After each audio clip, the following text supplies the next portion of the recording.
Bilang ko sa dagat na ako'y di makahinga sa init na dumadaloy. Ialay mo ang bagong pag-asa sa tulad kong nasadlap sa pagkakasala. Sa liwat may adlaw sa inyong mga palangga namong nga tagparamati. Sa karon nga adlaw padayunon naton ang kasugpunsang sulat nga ginatagan naton sang kabuhi diri sa ato panatuntunan Provincial Jail. Ihawak mo ako sa nagliliyap na apoy na aking matikman ang tamis ng sandali. Bahin sang nagligad, natigayon nga makakopya si Gemma sa mga kaso nga na-file sa amo nga eskwelahan. Kag sang nagapanaog na siya, gintawag siya sa isa ka profesor, kag ginsilingan nga may nagapangita sa iya. Kag nakita ni Gemma ang tawo nga nagbangga sa iya sa nagligad nga adlaw. Agod nga makahalin si Gemma, ginlampusan niya ang profesor sini. Kag dali-dali nga nagpanaog. Diri sini nga bahin, padayunon ko ang akong pagsaysay diri sa Provincial Jail.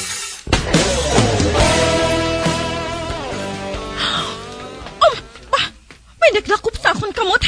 Buhi ako! Gemma, ako ini. Si Mark. Mark? Ay, ikaw gali? Ano blang natabo sa imo? Doon sa kinalagas ka. Ay, ginalagas matuod ako. May lalaki nga nagapangita sa akon, Mark. Stalker siya. Stalker. Wow! Nagtaas ka, Kag nagdako pagid ang lawas mo. Daw sila pang football player eh. Ate ano, may mabulig blakos si mo? Aho, may tawo nga nagalagas sa akon, Mark. Dako siya nga tawo. Ang iya buhok, loner. Pwede ba lang mapauntat mo siya sa paglagas sa akon? Ay, Mark, hindi ako makahibalo kung saan ko ikaw pasalamatan. Ako nang may balo hatagan ko siya sa leksyon. Ay, salamat kid Mark. Sige Masigilanan kita liwat. Sige, bye.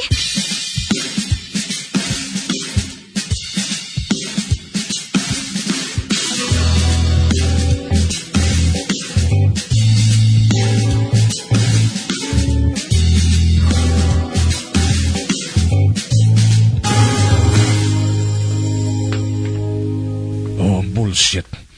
Natrasar ako sa grupo sa mga estudyante. Kag nakita ko, nanawag na siya sa agtanan. Kanami nagitruhon. Apang madamo ako sa masalabat nga estudyante kung himuon ko ina. Ba? Ano ina? Sa unan, may nagatindog ng isa ka lalaki. Doon nagabalabag sa akong nalagyan.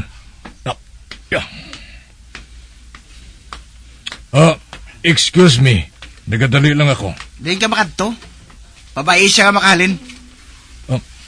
Ba? Sumpakong ko siya. Giguong ko sa kidney.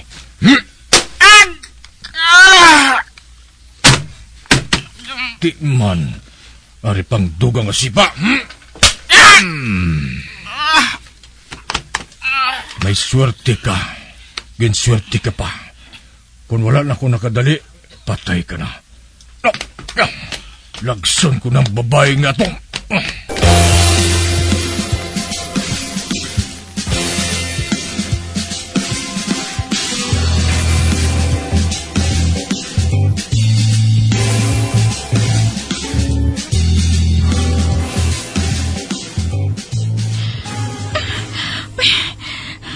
Diyos ko, sa din ako sinimalusot. Kinalagas gihapon niya ako. Naginulsol gid ako. Kung nga wala akong ma-charge ang akong cellphone, hindi ko matawagan si Jack o kung si Sargento Castor. Medyo maabtan gid niya ako kung hindi ako makakita sang sarang ang papanaguan. Ba, may isa ka puwerta akong nakita. Masulod ako dira. May nasulat sa gwa sang puwerta. Basahon ko. Domestic Violence Legal Aid Clinic. Hasta na lang ako diri. Katapusan na ini nga kwarto. Oh, shit! Kung magbalik ako sa akong ginhalinan, masugata akong nagalaga sa akon. Diyos ko, basa na ako sang bala sa pagdalagan. Bahala na.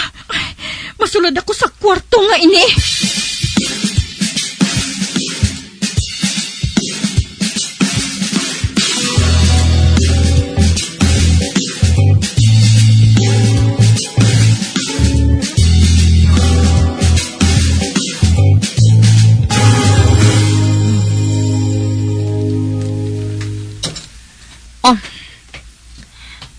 May isa ka babae nga nagsulod. Matahom siya. Apang madamo sang bagras ang iya na mo. Kag may lagum pa ang iya mata. Isa naman ini ka biktima. Nakita ko nga desperada siya kag kapoy kaayo. Dali ka. Nakasulod ka sa dapat mo nga kadtuan.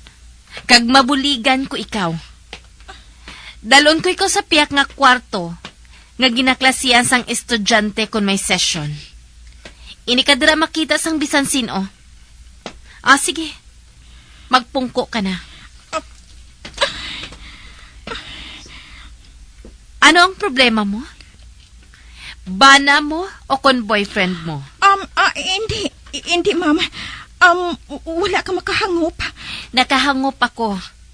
Mabuligan ko ikaw diri. Hindi na siya makakita sa himo. Hastasan o. Ginapasalig ko ikaw. Sino ang ngalan mo? Gemma. Ma'am, nagsala ka? Girl, amogit kita sila nga mga babayi. Kita pa ang nagapangayo sang pasaylo sa ila sa ginabuhat nga pagsakit sa aton. Patiha ako. Wala sila nagabag-o. Ma'am, nagsala ka? Nalagas niya ako. Diri? Nagalagas siya sa imo diri? Oo. Amo gali? Dali ka. Isaylo ko ikaw sa lain nga cubicle sang office nga ini. Sa diin, ini ka makita sang bisan sino nga nagapangita sa imo.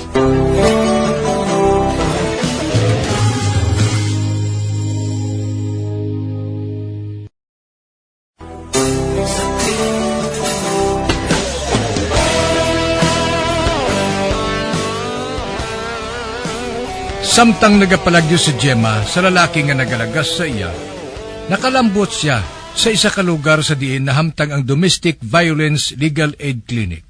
Kag nagsulod sa diri. Sa pagpadayon ko pagid. Madali lang ha. Hindi ka maghalin diri. May tawgan lang ako.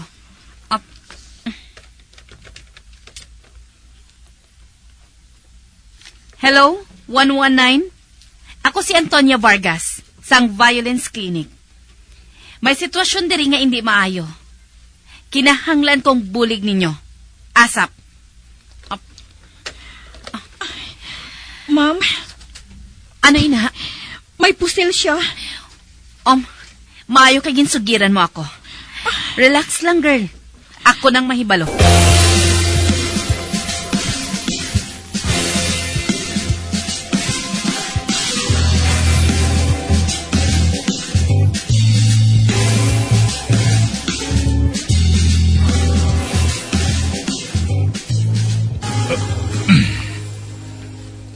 Buksan ko ang portahan sang klinik na ini. Apang ang akong armas, taguong ko sa bulsa sa akong jacket. Kaya kung makita akong babae nga to, tiruhon ko na lang sa tayon. Excuse me? Ba? May I help you? Mababae nga nagapungko sa lamisa ngayon na. Ang yabuhok, sari-sari ang kulor. Ba, dublahibos ang pikoy ba? Ugaling wala ko sa panahon sa iya. May ginapangita ako. Si Gemma? Siya ba lang ginapangita mo? Anay ka.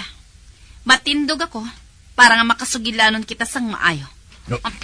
Ay, ari sa diri. Ari siya diri. Pero hindi siya makikita sa imo. Nakaibalo ako. Pegad, ibasi ko makatapak ako sa isa kakama-kama. Bayai siya subonggid. Ba, nagbalabag ka sa ako nalagyan. Maghalin ka diri subonggid. Tagaan ko sang leksyon ang babae ngayon eh. Pegad hindi ka gusto nga makatilaw ka sa akon. Ha? Pegad, ba, nagabot, may ginggabot ka sa likod mo. Ano ina? 357 Magnum. Hindi. Gintayan na sa akong liyog ang iarmas. Ba, hindi animal. Baskog pang iarmas sa akon nga ginauyatan. Ano ini ha? Ano ini? Isugid ko sa ibo kung ano ini. Magpamati ka sang maayo, ha? Diri sa akong klinik, ang indi. Kag ang go, ang buot silingon, maghalin ka. Buang kagurong nga babae kay. Maabot ng mga pulis sa hindi madugay. Kag may idil ako sa imo. Wala ako nag-aaresto sang bisan sino. Tungod pulis ang nagabuhat sina. Apang nakahibalo ako magtiro kag mag-self-defense. Ang pamangkot ko subong sa imo. Ano? Tiruhon ko na ikaw? Ukon? Ginapahog mo bala ako? Amo lang bala sinang ihambal mo? Ha? Hindi ka maghulag. Ginduog mo pagid ang armas mo sa ulo ko. Animal. Dula ko sang may musinisiyaw. Okay. Hindi na kinahanglan nga magpahugay kita. Mahalin na lang ako. Okay. Apang ang akon pusil, wala naghalin sa liog mo. Hindi ako maluyag nga ang mga babae. Ginabastos mo. Kabigon mo nga sexy ang mga babae. Kagdungog mo ina. Apang nagsala ka. Ginsakit mo ang babae. Gani nagapakita lang ina nga agi ka. Sige na, lakat na. Kag hindi ka maghulag sang malain, ha? Tungod ginataya ko gihapon ang akon armas sa tingkoy mo. Move! Ato na siya. Bawho? Nagabulubalikid pa siya samtang nagapalayo sa akon. Kag nakahibalugid siya nga wala ako nagalahog. Palaptahon ko ginang utok sang animal nga ato. Hindi ko siya pagbulagan sa akon panulok. Tub-tub makita ko nga layo na gid siya. Kag samtang ginatulog ko siya, nagabalik sa akon kaisipan. Ang natabo sa akon pila ka tuig nang nakaligad. Isa pa lang ako sadto ka estudyante sa law school. May boyfriend ako nga nakilala ko sang kis-a nga mag-attend ako sa party. Gwapo siya. Daw artista. Kag nangin sikat ako sa akon mga abyan kag classmate. Nag-live-in kami sadto. Sang primero, daw ara ako sa paraiso. Palangga ako katama ni Walter. Apang sang ulihi, nakanotar ako. Yatalagsa na lang siya nagapauli. Kag nadakpan ko gid siya nga may kaupod nga isa naman kababayi. Amoy nang ginahalinan sang amon pag-away. Karigin palayas niya ako. Apang sang tion gali nga ato. Nagadala na ako. Gani wala na ako namatok. Sang ginpilit kami nga ipakasal. Apang sa baylo nga palanggaon niya ako. Ginasakit niya ako. Sakit nga wala ko mabatsyag sa bugos ko nga kabuhi. Kagang masakit pagit sa tanan. Tuod na hulog ang akon ginadala. Isagid kasi mo na ang igod ko santo. Apang wala siya magbalik sa balay. Kag isa ka adlaw sina. Sang nagbalik siya. Nagpangayo siya sang pasaylo sa akon. Kag ginatipan niya ako. Ginatipan niya ako sang maayo. Tubtub nga nagbalik ang kapagsik sang akon lawas. Ang laong ko, kung nagbago na siya, kag sang isa ka adlaw, samtang nagakaon kami. May ginbutang siya nga tableta sa akon ilimnon. Para kuno ato nga magbalik pagid ang akon kapagsit. Tungod may tambungan kuno kami nga party. Kag kinahanglan nga mapadayaw niya ako sa iya mga abyan. Apang pagkagabi, samtang nagakatulog ako, may duha ka lalaki nga nagalamas ang bugos kong lawas. Kinarape ako. Nagsinggit ako sang tabang. Apang wala si Walter nga nagtabang sa akon. Kagsugod sa to, kada gabi, may lalaki siya nga ginadala sa akon kwarto. Agod nga himuslan ako. Kagsang makaangko ng kusang tion nga makapalagyo. Nagkadto ako sa mga pulis. Apang ginlagas niya ako. Kag sa sobra ko nga pagpanago, nakasulod ako sa kwarto sang ahensya nga ini. Ang violence clinic. Si Madam Carol ang nagadumala sinisado. Kag diri ako naabta ni Walter. Ginpauntat siya ni Madam. Apang wala siya maguntat. Gani gintiro ni Madam si Walter sang 38 sa ulo. Self-defense ang natabo. Gani wala sang salabton si Madam. Kag sugod siya to. Wala na ako maghalin diri. Tungod luyag ko man, nga makabulig sa mga babae nga may problema pareho sa akon. Amo ina ang akon panumpa sa akon kabuhi. Amo ina.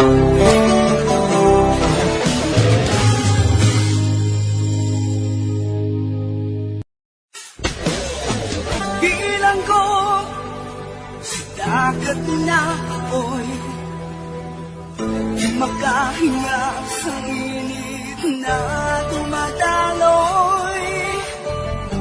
Ialay mo ang bagong pag-asa sa tulad kong nasadlak sa pagkakasala. Magabiyan sundagin ninyo sa pagpamati, ang mga kasugpunsang sulat ni aton man ginatagan sang kabuhi, diri sa atong katuntunan, Provincial Joy. Kag kami diri sa gihapon wala ginagakalipat sa pagpangagda sa inyo. Gakun kabuman may kasaysayan, ipadala lang diri sa atong palatuntunan, Provincial J, DYWB, Bombo Radio, Mandalagan, Siyudad Sang Bacolod. Sa direksyon ni Melvin Gatuslao.